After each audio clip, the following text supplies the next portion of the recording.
काब ये कबीला है, बनु हारिस ये कबीला है, बनु खुजैमा ये कबीला है, बनु साद ये कबीला है, बनु आमिर ये भी क्या है बोलिए कबीला। ये सब कुरैश ही की शाखे हैं और कुरैश के मुख्तलिफ कबाइल हैं। अब काब से आगे हुजूर जिस आगे हुजूर बनु काब से हैं, किससे हैं बोलिए बनु काब। कुरैश में आगे बनु काब का कबीला चला है, तो बनु काब में से फिर हुजूर तशरीफ लाए हैं। काब के आगे 3 बेटे थे, अदी, मुर्रा, हुसैस। मुर्रा जो हैं इनके आगे 2 बेटे थे, तैम, किलाब। अब यहाँ ये बात भी समझ लीजिए कि ये जो अदी हैं उमर बिन खत्ताब अल खत्ताब, हजरत उमर करशी थे, क्या थे बोलिए कुरैशी।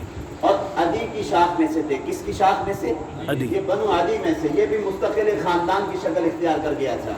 इसको कहते हैं बनु आदि। क्या कहते हैं बनु आदि। तो आपको याद होना चाहिए कि हजरत उमर किस में से हैं बोलिए बनु आदि। बनु आदि। और बनु आदि किस में से हैं बोलिए कुरैश। कुरैश में से। तो हजरत उमर हैं करशी लेकिन बनु आदि कबीले से हैं, किससे हैं बोलिए बनु आदि कबीले से। मुर्रा, मुर्रा से आगे 2 थे, तैम, किलाब। हजरत अबू बकर सिद्दीक ये तकरीबन हजरत उमर 8वीं पुश्त में जाकर काब से मिलते हैं। कितनी पुश्त पर 8वीं पुश्त पर। तो अबू बकर सिद्दीक रज़ियल्लाहु ताला अन्हु ये कबीला बनी तैम में से हैं, किससे हैं बोलिए बनी तैम। बनी तैम में से।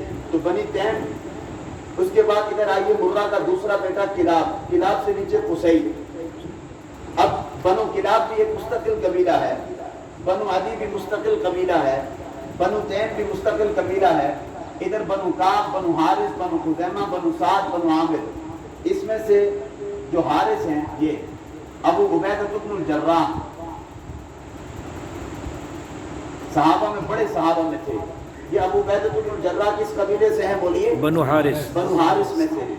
अब आइए कुसै की तरफ। कुसै की जो औलाद है अब्दुल उज़्ज़ा, अब्दुल मुनाफ, अब्दुद्दार, ज़ुहरा, इसमें बनु अब्दुल मुनाफ भी है, कबीले की शक्ल इख्तियार कर गया था, मुस्तकिल बनु अब्दुल मुनाफ। और इधर आइए तो बनु अब्दुद्दार, ये भी मुस्तकिल बाद में कबीले की शक्ल इख्तियार कर गया था।